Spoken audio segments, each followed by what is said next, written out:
this is going to be tricky because the weather radar suggests that the worst of the rain is gone and that this is going to be a greasy, drying circuit. So a stressful time ahead, for the drivers and teams, Brian. Simon Birch mastered those conditions this morning. Pole position, Sandra Holzem. Good job from him. It was Simon Birch's first ever pole position in GT Masters, just as an aside. Denis Bulatov made a challenge towards the end of qualifying, but couldn't quite get there. Tim Zimmerman, though, row 2 for those two drivers. That is a very good job. Janis Fischer, Nicholas Callas line up on row 3, Mercedes versus Ford Mustang. And on row 4 of the grid, the championship leader, Finn Wiebelhaus, along with Salman Vega, doesn't need to take any risk. Julian Hanses alongside. He will be looking for trophies. Simon Conor Prim is on row 5, and we got a problem already. Tim Hooter, in these conditions, has had a trauma. I said it was going to be tricky out there, so he's up on the exit of turn 4, just coming in to the Parabolica, and if he hopefully can get that moving and rejoin the back of the queue, but if he can't, then this race will have a delay. So we're getting ready for the race 11 of a 12-race season, the penultimate race of season 2025 for ADAC GT Masters is go, and what a start from Denis Bulatov, ducking to the inside of Simon Birch into turn 1. Birch taking a very wide line, Sandra Holzem there as well, but Bulatov being fairly audacious, but now dropping back into third place. Tim Zimmer knows he needs to move forwards. He needs to move forwards quickly. So he goes to the outside of the Audi, but Simon Birch makes it around the first couple of corners, so leads the way. Tim Hooter, after that moment on the formation lap, at the back of the pack, so he was able to rejoin the queue. But Sandra Holzem now lining up Simon Birch, challenging for the lead out along the Parabolica, taken absolutely flat out, then heavy braking. Into the hairpin they come. Simon Birch has the line at the moment, as long as he can get it slowed down, all good.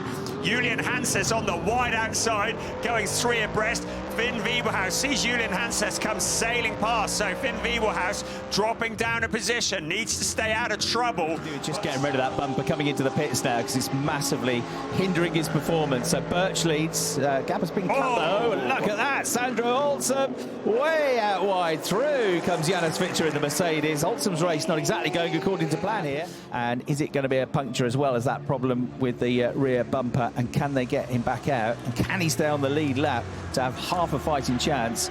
Doesn't look good. He crawls in, and yeah, they are looking at the right rear tyre. I think it has deflated. Yes, and the engine is off. The car stationary in the pits. Well, they didn't take long to get the bumper off, did it? It was mostly off already, so they're now set to work outside line and makes a mistake. But at the moment, he's challenging again along the Parabolica, absolutely flat out. Janis Fischer to the left-hand side, onto the outside, into the hairpin, under braking, gets the job done, this time without contact, and retakes that position. So 4th place for Janis Fischer.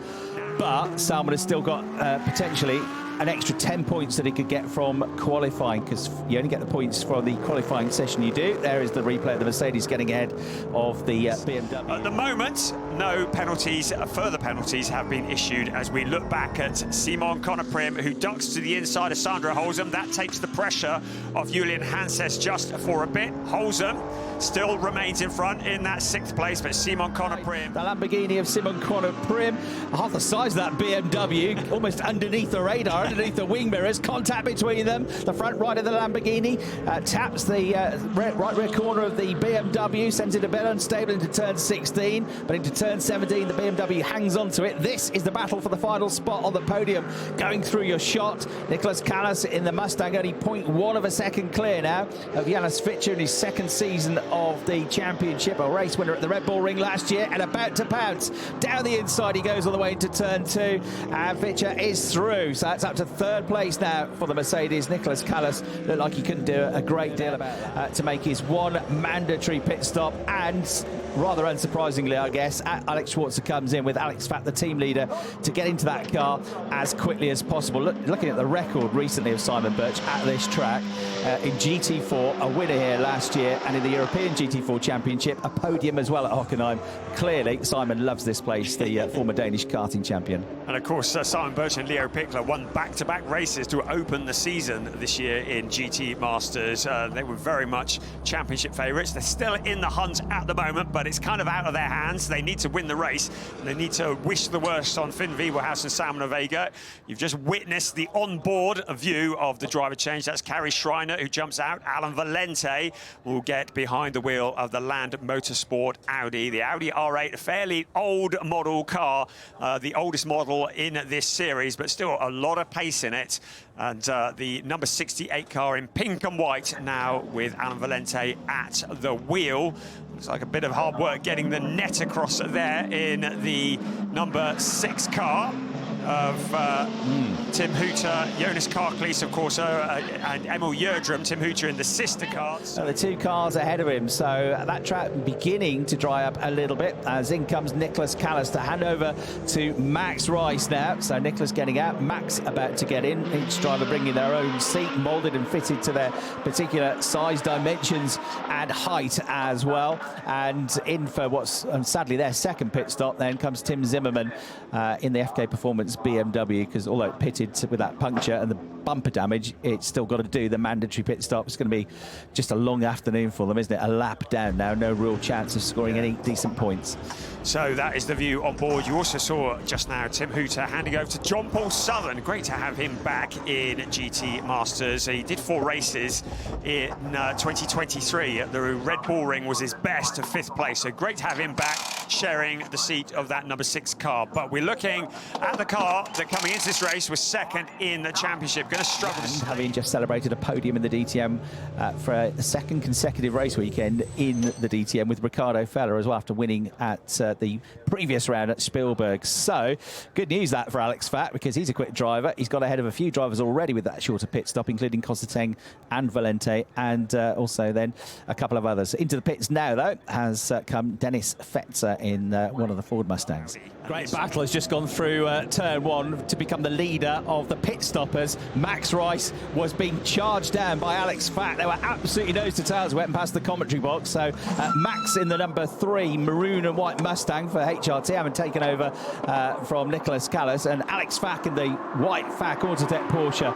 Absolutely nose to tail still as they go through the Parabolica. So they're leading 2 pit stoppers. Then you got Eduardo Cosseteng next up, and then you got I think the actual race leader right behind him, because it almost costs you a lap when you come in to make these mandatory pit stops. Finn Wiebelhaus, championship leader, is into the pits. Salmon Vega will be waiting to take over the baton of the number 1 Hout Racing Team Mustang. Can they clinch this championship with a race to spare? It's all going to be down to Salmon Vega now to bring it home. Finn Wiebelhaus is done for today. He'll be back tomorrow for the second stint, but now it's all about Salmon Vega. He gets the seat insert in place, punches it to make sure it's well seated, then he climbs on board. Also in Simon Conner-Prim, who'll be handing over to Finn Zulauf, the driver who clinched the ADAC GT4 Germany at this circuit, at this event last year. Now he is behind the wheel of the Lamborghini, and they wait for the clock to tick down. They'll want to try and hit the exit line when the clock strikes 0. And you've just noticed the FAC has got in front of Rice. He has, so potentially going for a podium. From the garage to get into the seat. Also coming in, Janis Fitcher. Moritz Viskersen will be standing by to take over the wheel of the number 21 car. Here comes Moritz sprinting out of the garage. Can't come out until the car stops. You're only allowed 2 mechanics to work on the car. Only thing they can do is take tire pressures, nothing else. The Lollipop man there as well, just checking everything is okay. The outgoing driver helps the incoming driver to get strapped in. That's all done and dusted. There's Leo Pickler now behind the wheel of the Razzoon More Than Racing Porsche. The Porsche certainly the weapon of choice here in these greasy conditions at the Hockenheim ring. We saw it in the DTM earlier. We're seeing it in the GT Masters. They're certainly the car to be having at the moment in these conditions. The clock ticks down, and now Juliana Holzum takes over from his twin brother. So Sandro is done for today. He wishes good luck to Juliana Holzum, helps him to get buckled up. puts the net across and will slam the door. It's all done and dusted. There's Leo Pickler now behind the wheel of the Razzoon More Than Racing Porsche. The Porsche certainly the weapon of choice here in these grease. Ducks back behind, but no hurry here. There's no challenge from behind. He can take his time, doesn't need to take any risks. Putting the pressure onto Leo Pickler, trying to force him to go deep into the corner. Now the Audi pulls alongside the Porsche. He's going to try and go the long way around. Leo Pickler doesn't really have anything to defend with. And sailing to the lead of the race, Nico Hanske takes control in the Audi. And the battle for third is about to kick off. Monstrous 148.6. Looking again at the change for the lead. Leo Pickler has that gap on the inside. Nico Hanske takes a look on the right-hand side, then ducks back to the left-hand side. And Leo Pickler just doesn't have the grip that the Audi has. Oh no, Leo Pickler has the gap. It's going to come because they're about to head into the Parabolica. Fack is up nice and close. He pulls alongside the Mercedes. The two cars, a drag race in towards the hairpin, but more power for the Porsche than under braking as long as he can get it slowed down into the right-hander hairpin. Position has been taken up into a podium position for Alex Fack and Alexander Schwarzer. It is the Pro-Am lead. It will be a Pro-Am championship. Second place, Leo Pickler, having a look again on this flat-out corner. The Parabolica, great bit of circuit, great opportunity. And then he'd got the job done long before they'd hit the breaking point into the hairpin. Yes, but enough it will be to wrap up the championship title as it stands, as Max Rice is forced to go wide because of all the pressure that's coming. He dips the wheel off onto the grass, which is mud, which also has puddles on it. And there he goes super wide, way over the very wet painted curbs there, trying to hang on to this position through turn one, the Nord curve. It's almost dry there under braking into turn two, but the car is dancing all over the place. The back end almost swaps positions on him. The Mustang is proving very difficult to drive in these greasy conditions, and now this should be the opportunity for Finn Zulav coming out through the Parabolica to pounce, but he's got to try and find a wide past a big wide Ford Mustang when they get down to the Spitzkehrer. It's dry in parts, there's water on the track in others. It's very unpredictable. You've got to get the braking just right. Try not to go into the back of the Mustang here is Finn Zulav, but he now sends the car wide coming out of the turn up towards turn 7. The right-hander coming up. He's got the momentum, but he can't quite get through. Look how quick it's drying. Leighton Fury has just done the fastest lap of the race on the slick tyre. Zulav has a big look at the inside here of the Mustang. Max Rice just about closes the door in time, but Leighton Fury with a 146.2, which is getting on for a second and a half quicker than most of the drivers. And now free to fight. Pickler versus Fack. The gap down to just a few tenths of a second. 1.5 laps remaining of the penultimate race of the 2025 season for the ADAC GT Masters. The win is looking reasonably secure at the moment, as long as Nico Hanske can bring it home without any dramas. Second place, very much up for grabs. Leo Pickler with Alex Fack, the Porsche Mobil 1 Super Cup winner, the Porsche 6 Carrera Cup Germany winner, bearing down on Leo Pickler. But Pickler just needs to hold it all together for what remains of this lap, plus one more, and then he will have that second place. But conditions are really tricky, and Fack knows what he's doing. He's putting the pressure on now into the Sachs curve. He goes to the inside line. He remembers what he did on a previous overtake, but at the moment Pickler holds it all together, keeps it together, picks up a bit of curb into turn 16 and then out onto turn 17. This has got to be judged just to perfection here by Leo Pickler. So under braking, keeping to the dry line, but Alex Fack ducks to the inside. Pickler has the more momentum around the outside of the hairpin, holds on to that position. Alex Fack now starting to run out of opportunities to get past into that second place, and he is about to exit turn 17. It's going to be a second ever win in ADAC GT Masters for Nico Hanske and Dennis Bulatov. Out across the line in second place, Leo Pickler crosses the line along with Simon Burch to take that second place.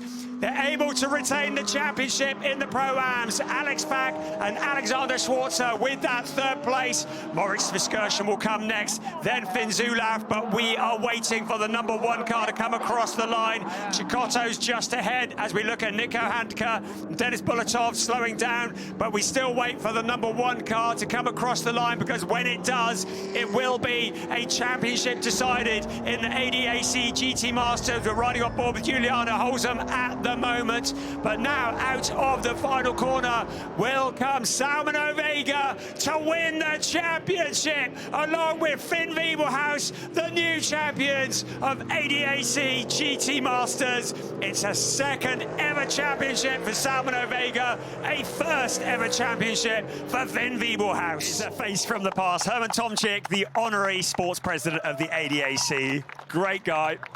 Of course, the father of Martin Tomczyk, another legendary driver and now boss at Abt Racing, presenting the trophies to the winners. Great to see Herman around. Andre Veltz from Badische Winselkeller presenting the 2nd place trophies to Leo Pickler and Simon Birch. And then we'll have some trophies for Team Alex V. Nithel, Master Sergeant, German Armed Forces. See them represented in the paddock here. Great recruitment drive going on. Simon Coloprem, Finn Zulauf doing well for 5th place ahead of Nicholas Callis and Max Rice. Dennis Fetzer, Jonathan Chicotto, the last of the HRT cars ahead of the Holzem twins. Or whether it's a replacement, but whatever they've done, the car has been on rails ever since then. There is a confirmation of the classification, a really clear lead for Salman Ovega and Finn Wiebelhaus.